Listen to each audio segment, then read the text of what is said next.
안녕하세요. 저는 서울에 살고 있는 30대 이혼 여성입니다. 얼마 전 심장 벌렁거릴 만큼 큰일을 겪었는데요. 혼자 묻어두기엔 악몽 같은 그 기억들이 너무 오래 갈 것 같아서 사연으로 올려볼까 해요.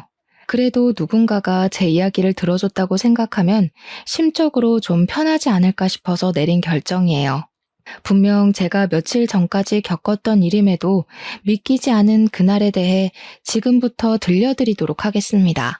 제가 30대로 진입하기 전쯤에 저희 아빠가 돌아가셨어요. 어릴 때 부모님이 먼저 가시는 것도 너무 속상하겠지만 성인이 되고 난 후 부모님을 보내는 건 그만큼 제 감수성도 같이 성장을 해서 그런가 더없이 슬프더라고요. 사람에게 무너진다는 표현을 쓸 수 있는 상황이 바로 그럴 때가 아닌가 싶었을 만큼 힘들었어요. 저도 저지만 엄마도 진짜 많이 힘들어했거든요. 어느 인터넷 기사에서 본 적이 있는데 사별을 했을 때 우울함을 더 잘 느끼는 쪽이 여성 쪽이라는 연구 결과가 있더라고요. 아무튼 아빠의 사망 소식은 저희 가족한테 가장 충격적인 인생 고비였습니다. 그런데 아무리 슬퍼도 세상은 돌아가잖아요. 저도 억지로 마음을 정리하고 사회로 돌아가야 하지 않습니까? 황망한 마음을 잊지 못한 채 직장 동료들에게 불편한 눈치만 주면서 억지로 일을 다녔는데요. 그때 제 곁에서 저의 처지를 부담스러워하지 않고 많이 위로해준 직장 동료가 있었어요. 그 사람이 바로 저의 남편이 된 사람이었습니다. 남들이 제 기분 걱정해서 저를 한참 조심스러워할 때 남편만이 제게 적극적으로 접근해줬어요. 귀찮게 쓸데없이 말을 걸었고 점심시간을 자꾸 챙겨줬으며 집에 가서 엄마랑 같이 먹으라고 일부러 맛집에 데려가 포장도 해줬죠. 처음엔 그런 남편을 제가 부담스러워했습니다. 아직 아빠를 제대로 보내지 못했던 터라 그저 웃고 싶지 않았어요. 그런데 남편은 자꾸만 저를 웃게 만들었어요. 어떤 마음으로 그러는지 알아서 충분히 고맙지만 싫더라고요. 솔직히 저희가 아빠 돌아가시기 전엔 그렇게 만남이 잦던 사이가 아니었거든요. 괜히 남편 마음에 부담을 주는 것 같기도 해서 그것 또한 제가 불편해지더라고요. 그래서 하루는 남편에게 직접 얘기를 했어요. 정말 고마운데요. 앞으로는 안 챙겨주셔도 괜찮아요. 자꾸 이러시면 제가 더 불편하고 마음만 무거워져서 힘들어요. 솔직히 남편의 위로가 힘들다는 건 거짓말이었습니다. 저를 그만큼 위로해주려는 사람이 있다는 게 고마워서 불편했을 뿐, 딱 그거였지 당연히 좋았어요. 정서적으로 의지도 많이 되었고, 은연중에 도움을 받았다더라고요. 아무래도 저도 모르게 위로가 좀 많이 되었던 것 같았어요.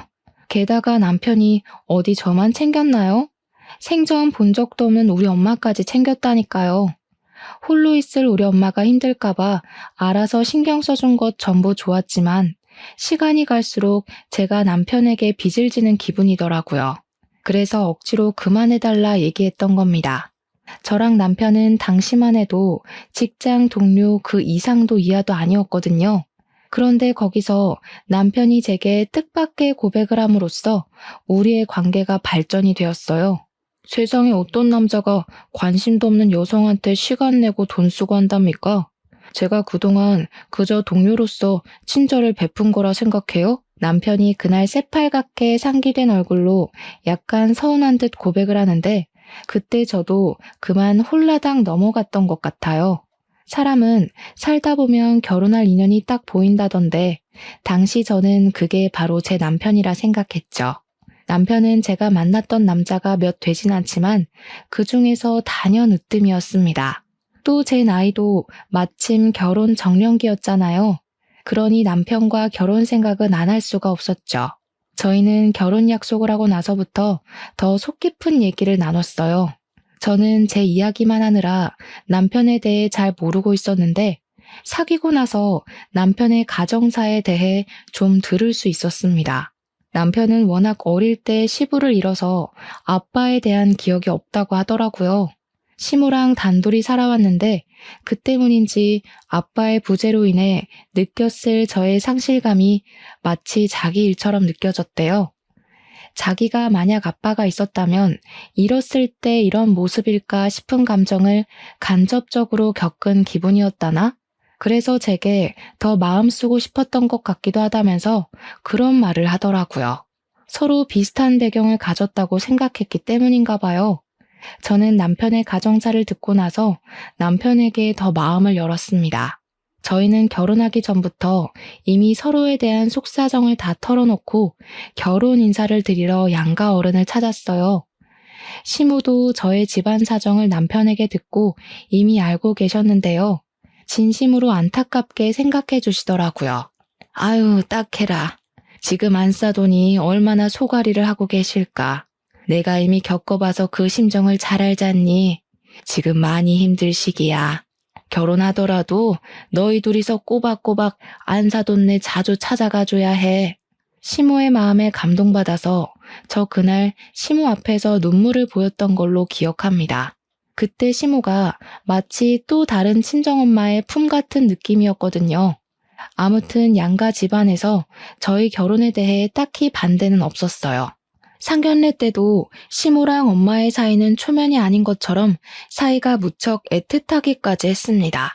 안 싸돈 얘기를 듣는데 어쩜 이렇게 쌍둥이같이 비슷한 인생이 있을까 싶더라고요. 우리 집도 가까운데 한 번씩 같이 식사도 하고 얼굴 좀 보면서 삽시다. 저야 좋죠. 그렇지 않아도 이제 슬슬 친구를 좀 만들어봐야 하나 생각했었는데 잘 됐네요. 아무래도 애들 덕분에 저희 좋은 일만 생긴 게 아닌가 싶습니다. 알아서 서로에게 위안이 되어주니 시모랑 엄마를 지켜보면서 얼마나 안도가 되었는지 모릅니다.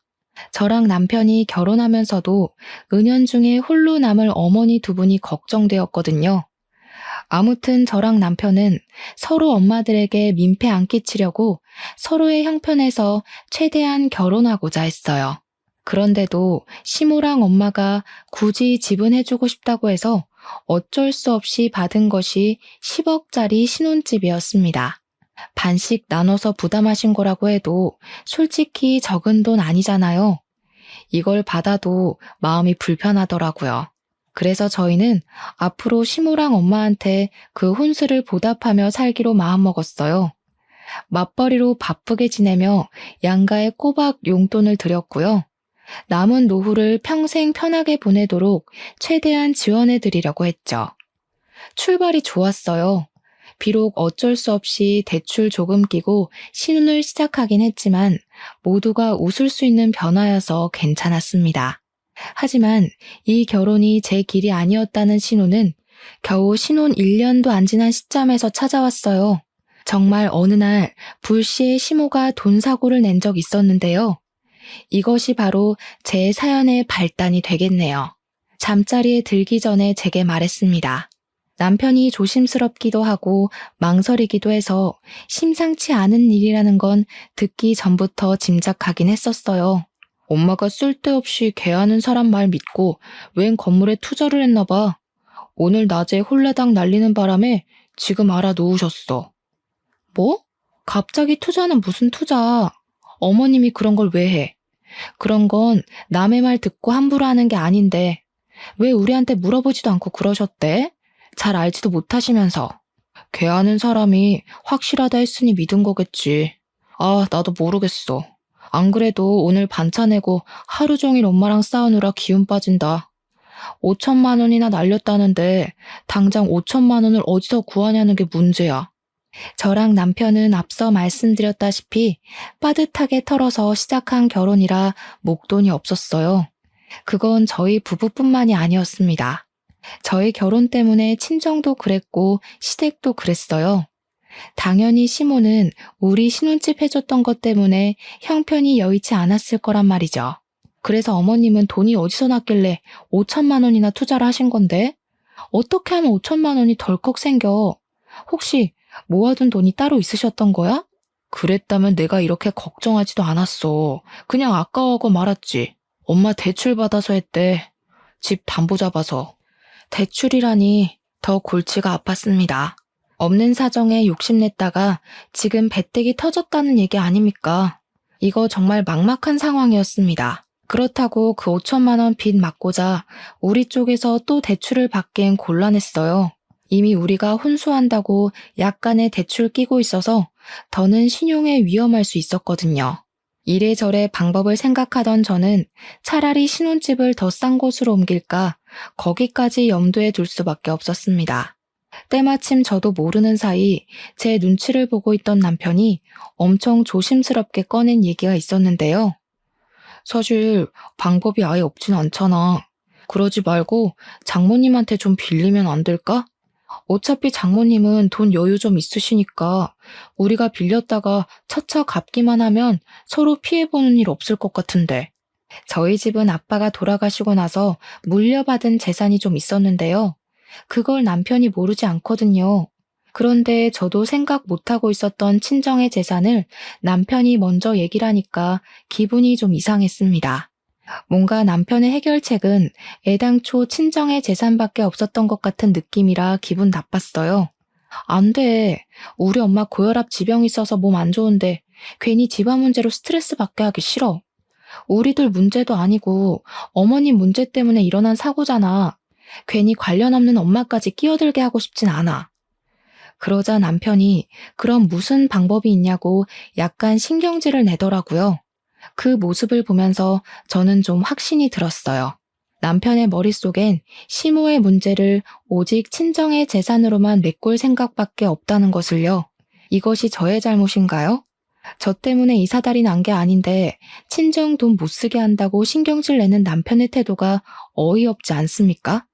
왜 다짜고짜 성질이냐고 했더니 남편은 그저 자기 엄마가 우리 신혼집 해준다고 없는 돈 다 끌어모아서 우리 퍼다 줬는데 5천만 원도 못 해주냐고 따지는 거 아니겠습니까?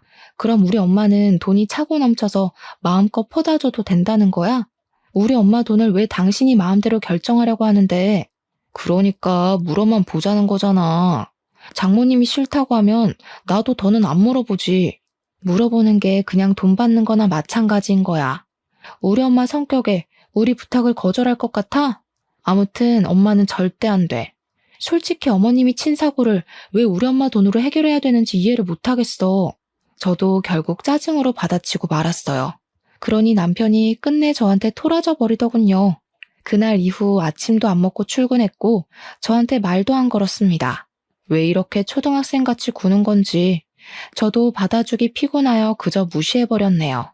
그러나 무작정 남편의 말을 거절했을 뿐 제게 좋은 수가 있었던 게 아니라서 여전히 근심거리였습니다. 그렇잖아도 심란한데 어느 순간부턴 시모까지 전화와서 저한테 하소연하기 시작했어요. 내가 정신이 나갔지. 좀 더 잘 살아보려고 욕심을 부렸던 게 그만 이렇게 됐네. 늙은 내가 무식하기만 하지 뭘 안다고 그랬을까. 내가 그냥 빨리 죽어버렸어야 했어. 괜히 너희들 사는데 발목이나 잡았네. 시모는 거의 매일 전화를 해서 죽는 소리를 했는데요. 갈수록 자책의 강도도 심해졌어요. 언제는 수화기에 대고 울기까지 하던데 이대로 가다가 정말 혼자서 무슨 일이라도 저지를 수 있을 것 같더라고요. 매번 죽고 싶다, 죽어야겠다 하는데 제가 그런 생각이 안 들겠습니까? 근데요, 시모가 걱정이 되긴 했지만 한편으론 약간 짜증도 났어요. 시모가 남편도 아닌 제게 더 많이 전화를 하는 게 아무래도 시모 또한 저희 친정에 손 벌리고 싶어서 이러는 건가 싶었거든요. 물론 이건 엄연히 제 추측이라서 시모한테 대놓고 티를 내진 않았습니다. 그러나 깨름칙한 마음이 계속 남아있었어도 남편과 시모 또한 저의 가족이잖아요. 그들의 곤란한 사정은 곧 제 사정과도 같으니 계속 모른 채 하는 것도 한계가 있었습니다. 결국엔 엄마한테 부탁하는 방법뿐인 거다 생각하던 찰나 어느 날 갑자기 남편이 밝은 얼굴로 귀가하는 걸 보았어요. 눈에 띄게 달라진 안색에 물어보지 않을 수가 없었는데요. 맨날 제가 묻는 말을 씹기 바쁘더니 이번에 좋은 일 있냐고 묻는 물음에는 시모의 돈 문제를 잘 해결했다면서 대답해 주더라고요. 정말? 안 그래도 그 얘기 때문에 당신이랑 다시 한번 얘기해 보려고 했는데 어떻게 해결했어? 혹시 사채라던가 담보라던가 나쁜 방법 쓴 거 아니지? 네가 돈은 뜨고 지켜보는데 그런 걸 내가 몰래 할 수 있을 리가 있었겠냐? 아무튼 더 이상 엄마 돈에 대해선 신경 안 써도 돼. 동창 친구한테 차용증 써주고 빌렸거든. 사업 성공한 동창이 마침 있어서. 뭐? 그 친구한텐 또 언제 갚을 줄 알고. 그 친구랑은 신용 확실한 관계 맞아? 무슨 동창인데? 나도 아는 사람인 거야? 그만 좀 캐물어. 어차피 당신 모르는 사람이고 이미 다 끝난 얘기야. 급한 불 먼저 끄는 게 중요하니까 어쩔 수 없잖아. 두 손 놓고 있다가 손가락만 빨 거야? 남편의 말도 물론 일리가 있었습니다. 그런데 묘하게 남편이 더는 제가 질문하지 못하도록 입을 막으려는 것 같은 태도를 보이는 것 같더라고요. 제가 조금만 더 깊게 물으면 그만 대답을 피하려고만 했습니다. 그러다가 나중엔 자기 못 믿어서 그러는 거냐고 약간 신경질을 내기도 했죠. 괜히 싸움으로 번질까봐 저도 그만하고 말았어요. 일단은 남편 말대로 급한 불은 끌 수 있었습니다. 그 이후로 시모도 더 이상 죽는 소리를 안 했고 시간 지날수록 남편과도 관계가 원만해졌거든요. 오히려 돈 문제가 터지기 전보다 더 좋은 사이가 된 것 같기도 했습니다. 어쨌든 숨통이 트여서 좋았어요. 그동안 저도 시모랑 남편이 주는 은근한 스트레스 때문에 일상생활이 힘들었거든요. 남편이 친구한테 돈을 빌렸다는 것이 마음에 걸렸으나 그래도 확실히 기분은 편했습니다. 그래서 한동안 신경 못 써줬던 친정엄마를 들여다볼 여유도 생겼어요. 괜히 엄마한테 불똥 튈까봐 돈 문제로 예민할 땐 엄마를 잘 만나지 않았거든요.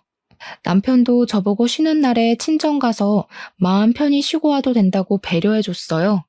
제가 제 실수도 아닌 일에 마음 고생한 걸 이해해주면서 미안했다고도 하더라고요. 그래서 이미 저는 그 사과를 달게 받았는데도 남편이 주는 배려를 충분히 즐겼어요. 그때부터 저는 거의 주말마다 친정을 가기 시작했습니다. 남편은 한 번씩 저를 따라왔지 그 차용증 써준 친구와 만남을 유지해야 된다는 이유로 바빠서 주말엔 거의 외출을 하였어요. 삐걱거리던 부부관계도 시모 돈 문제도 생각보다 수월하게 지나가는 것 같아서 다행이었는데요. 한 가지 제 마음에 걸리는 것이 있었어요. 그건 의외로 저희 친정엄마였죠. 이전보다 친정엄마와 같이 시간 보내는 날이 많아졌음에도 불구하고 친정엄마는 어딘가 모르게 불안해 보였어요. 어느 날은 엄마가 저한테 뜬금없이 남편과의 관계를 묻더라고요. 요즘 박서방이랑은 문제없이 잘 지내고 있는 거지? 너한테 무리한 요구하는 거 없고? 무리한 요구? 그런 게 있을 리가 있나? 당연히 괜찮지. 오히려 남편이 잘해줘. 갑자기 그런 건 왜 묻는데? 그래? 아니다. 잘 지내는 거면 됐어. 엄마는 우리 딸이 엄마 없는 세상에서도 쭉 행복했으면 좋겠거든. 그러려면 박서방 역할이 중요하니깐. 엄마는 나이 드니까 별 생각이 다 든다면서 신경 쓰지 말라고 했으나 확실히 그간 제가 봐왔던 엄마의 모습과 달라서 걱정을 안 할 수가 없었습니다. 그렇게 시간이 더 지날수록 엄마는 이유 없이 안색이 안 좋아져 갔어요.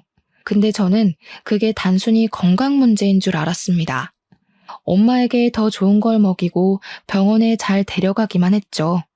그럼에도 엄마에게서 별다른 차도가 없어 보여 혹시 심리적 문제인가 싶었어요. 아빠가 돌아가신 것이 여전히 엄마를 힘들게 하고 있기 때문일지도 모른다는 생각이 들었습니다. 마침 그 시점에 시모가 저한테 전화와서는 친정엄마가 뭘 좋아하냐, 반찬이나 좋아하는 여행지 등을 묻기 시작했는데요. 시댁이랑 친정이 그리 멀지 않다고 말씀드렸잖아요. 결혼 전에도 시모랑 저희 엄마가 서로 잘 지내보자 했기 때문에 그래서 시모가 그런 걸 묻는 줄 알았습니다. 그 사실을 잠깐 잊고 있었는데 참 잘 되었다고 생각했어요. 엄마도 매번 친구 없이 혼자 지내셔서 시모랑 같이 어울리면 좋을 것 같더라고요. 시기적절하게 시모가 그런 제안을 줘서 얼마나 감사했는지 모릅니다. 그래서 저는 시모한테 챙겨줘서 고맙다는 말까지 하면서 정보를 알려주었어요. 엄마랑 시모는 따로 제게 연락하는 것 없이 알아서 왕래를 하며 지내는 것 같았습니다. 그리고 어느 날이었죠. 시모가 엄마랑 나들이 가고 싶다고 친히 도시락까지 준비해 친정 간 적 있었어요. 도시락 재료 사는 건 제가 도와드렸고 나들이 떠나기 전날엔 시모랑 담소를 나누며 재료 손질도 같이 했었습니다. 두 분이서 나들이 가기로 한 당일 저는 엄마한테 연락해서 조심히 다녀오라고 인사를 했어요. 엄마의 목소리가 그렇게 썩 좋은 건 아니었지만 그래도 저랑 시모가 같이 노력하고 있으니 차근차근 좋아질 것이라 믿어 의심치 않았습니다. 그런데 당황스럽게도 그날 하루 종일 엄마와 연락이 두절되었어요. 저희 엄마는 새벽에도 제 전화면 거두절미하고 무조건 받는 사람이거든요. 근데 잘 시간도 아닌 저녁에 연락 두절인 게 너무 이상하더라고요. 시모도 나들이 다녀왔다는 연락 한 통이 없었는데 시모까지 연락 안 되다가 겨우 저녁에 연락이 닿았거든요. 어머님, 혹시 집에 몇 시쯤 들어가셨어요? 저희 엄마가 연락이 안 돼서 그러는데 나들이 헤어지고 바로 집에 가신 거 맞죠? 아, 그럼 내가 안 사돈을 집까지 데려다 줬는 걸. 근데 오랜만에 움직여서 그런지 계속 피곤하고 잠이 온다 하긴 하더라. 아무래도 자고 있어서 전화 못 받는 것 같은데? 시모는 괜히 잠든 사람 깨우지 말고 내일 다시 전화해보라고 안심시켜 주었습니다.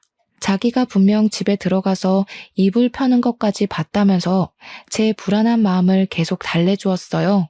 전화를 끊고 나니 남편까지 저더러 너무 걱정이 심하다고 말하길래 그런가 싶어서 그냥 잠자리에 누웠거든요. 그런데 아무래도 신경이 쓰여서 잠이 안 오더라고요. 혹시라도 엄마가 아빠 따라가 버릴까봐 그 불안감이 저를 무섭게 만들었어요. 결국엔 그 새벽에 저 혼자 차를 타고 친정집을 찾아갔습니다. 혹시 엄마가 자고 있을까 싶어서 조심스레 들어갔어요. 그런데 당황스럽게도 엄마가 방에 없더라고요. 집을 뒤질 것도 없었지만 온 집을 뒤졌는데도 엄마가 보이지 않아서 등줄기에 소름이 쫙 돋았습니다. 집이 아니면 갈 곳이 없는 사람인데 그 새벽에도 집에 없다는 건 제가 안 좋은 생각을 할 수밖에 없도록 만들었어요. 엄마가 혹시 상실감을 견디지 못해 극단적인 선택을 한 게 아닌가 불안했습니다. 저는 그 자리에서 다시 엄마한테 전화해봤어요. 그런데 그 순간 엄마 휴대폰 벨소리가 집 안에서 울리더라고요. 그 소리를 찾아서 온 집을 뛰어다니다 웬 수납장 아래에 도달했습니다. 그곳은 아빠의 물건만 가득 있는 방이라 평소 들락거리지 않는 곳이었어요.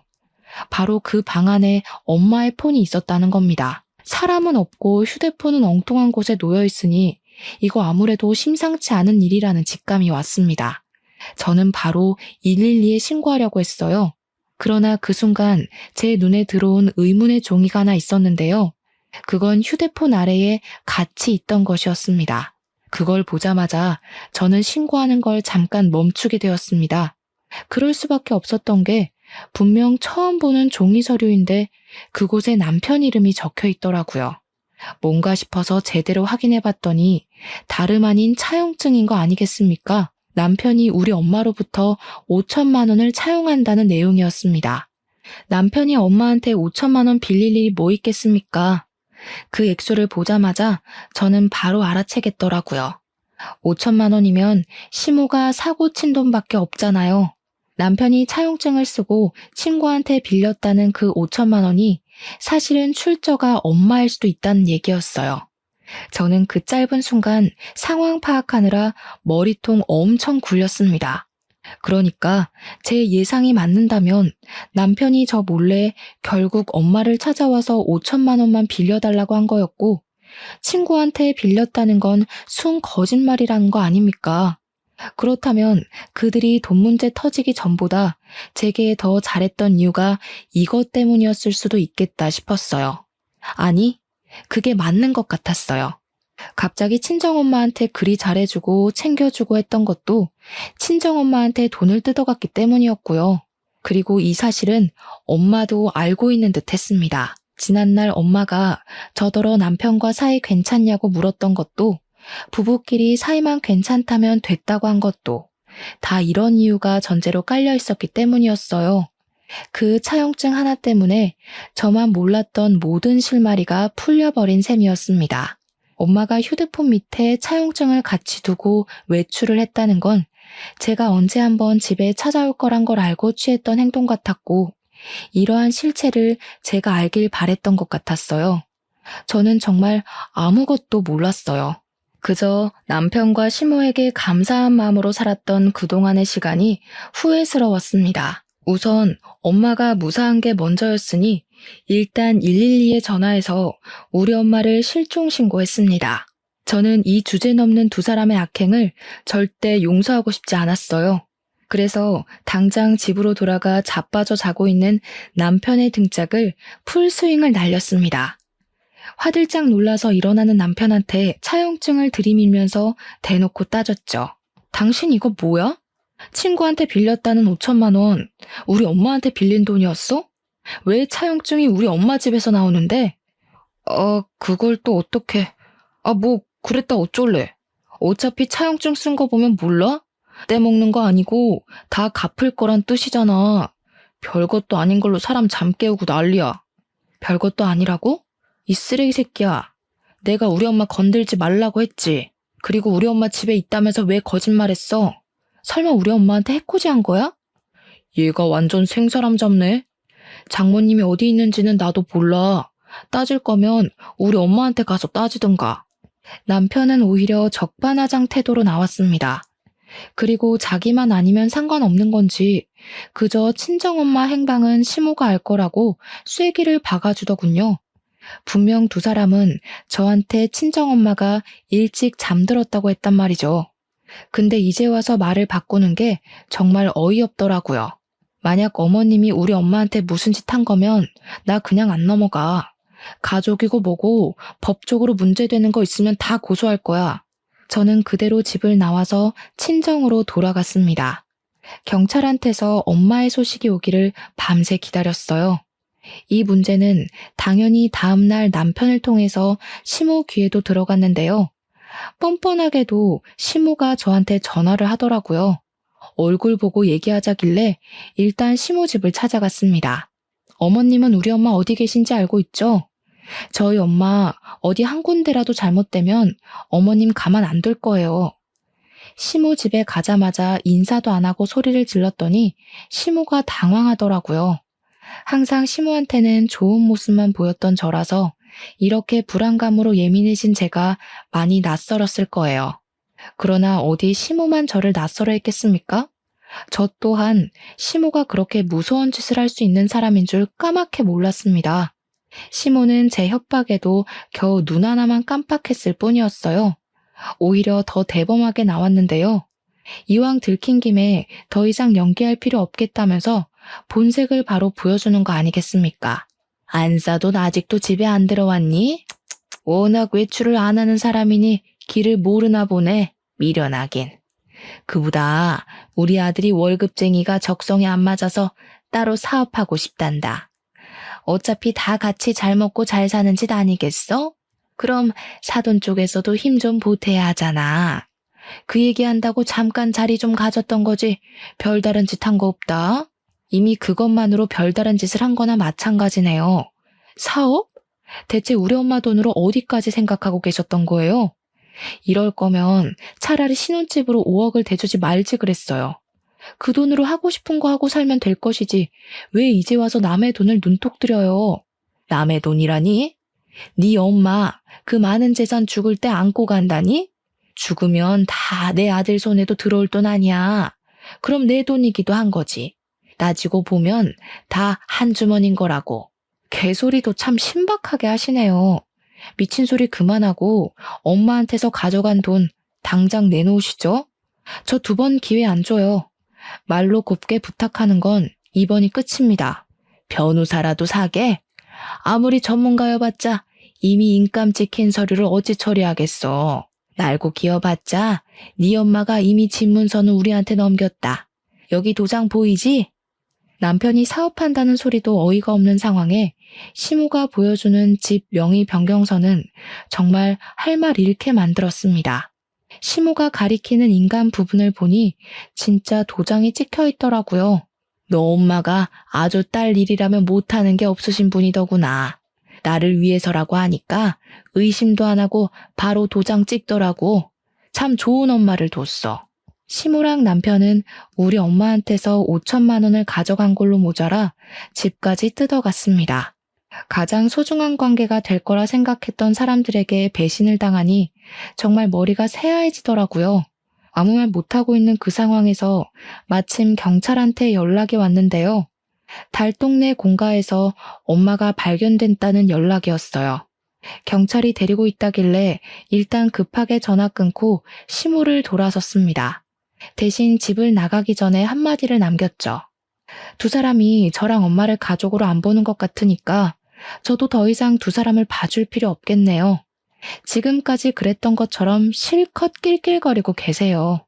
도둑놈 새끼들이 가져갈 돈은 한 푼도 없을 거라 조만간 펑펑 울게 될 테니까.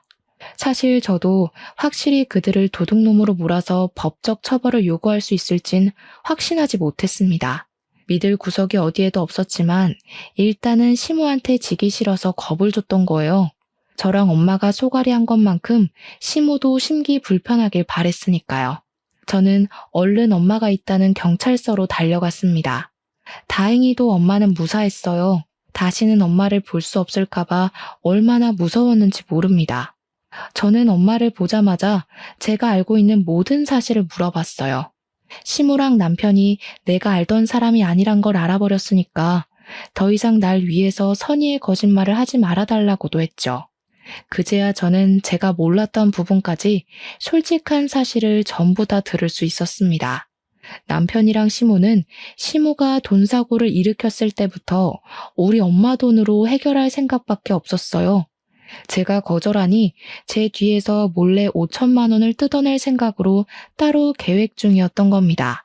그래도 중간중간 저를 설득했으나 도통 안 넘어오니까 자기네들끼리 따로 찾아간 것 같더라고요.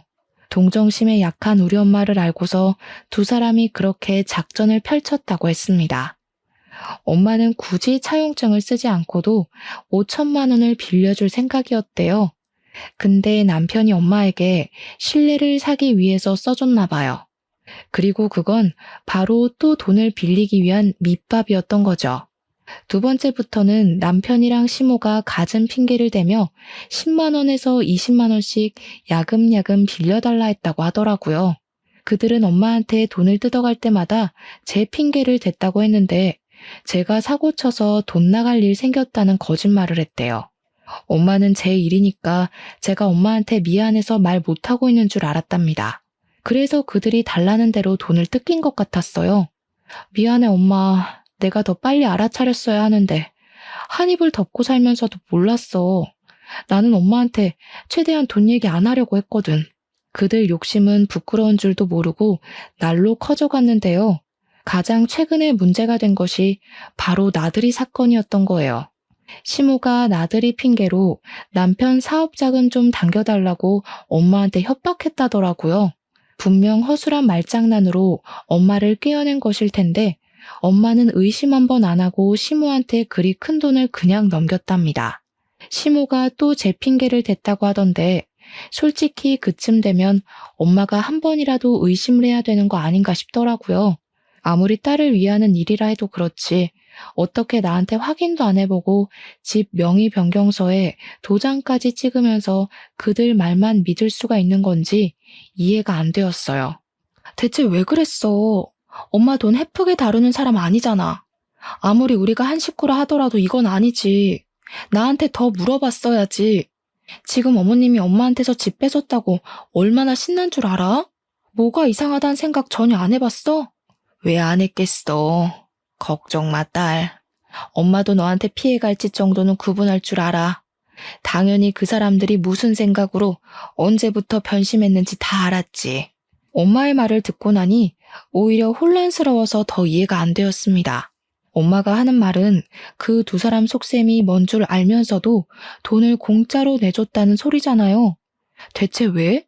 제 머릿속이 정리되지 않고 있다는 걸 엄마가 눈치챘는지 엄마는 제 앞으로 도장 하나를 건넸어요. 그건 엄마 도장이 아니라 돌아가신 아빠 거였습니다. 아, 그걸 보니까 모든 게 이해되더군요. 이미 사망자인 인감을 받아봤자 시모가 가져간 증빙서류는 다 위조 서류가 될 게 뻔했어요. 게다가 덤으로 엄마를 협박한 짓거리가 경찰한테 걸리는 탓에 얼마든지 고소가 가능해져 버렸죠. 엄마의 진짜 속내를 알고 나서 저는 그대로 주저앉아 버렸어요. 혹시라도 엄마에게 더 큰 불행이 닥쳐서 엄마가 정말 남은 생을 버틸 수 없을까봐 얼마나 마음 졸였는지 모릅니다. 너무 다행이었죠. 이대로면 차용증 받은 5천만 원도 찾을 수 있었고 집도 무사한 데다가 야금야금 뺏겼던 돈은 위자료로 퉁칠 수 있으니 문제 없어졌습니다. 정말 10년 묵은 채증이 쑥 내려가더군요. 저는 그 사람들 절대 곱게 벌받게 해주고 싶지 않았어요. 제 발로 나락을 향해 걸어갔으면 해서 당장 고소하지 않고 기가 막힌 타이밍을 기다렸습니다. 근데 정말 감사하게도 남편이 결혼 1년 만에 불륜을 저지르기 시작했어요. 저랑 틀어지기 시작하면서부터 작정하고 저를 엿먹이고 싶었던 것 같습니다. 불륜 행위에 엄청 당당한 태도더라고요. 어차피 나랑 이혼할 거 아니냐? 장모 돈 훔친 남편이랑 언제까지 한 이불 덮고 살려고? 무슨 속셈으로 버티고 있는지 모르겠는데 네 뜻대로 절대 안 될걸? 그냥 조용히 합의 이혼하지. 뻔뻔하네. 네 입으로 우리 엄마 돈 훔쳤다고 자백해놓고 나더러 합의를 바래? 끝내도 내가 끝낼 거니까 넌 그때까지 계속 찝찝하게 살면 돼. 네가 다시 시작하려는 길도 완전 시궁창으로 만들어줄 거니까 기대해. 그래봤자 너만 고생이지. 나 이번에 여자 하나 잘 물었거든? 걔는 정신력이 강해서 고작 상간녀 소송 당한다고 흔들릴 애 아니거든. 나보고 깔끔하게 이혼하고 오면 내 위자료까지 내준다더라. 나 그 여자 집 밑으로 들어가서 그 집 장인어른 사업 물려받아서 대표할 거야.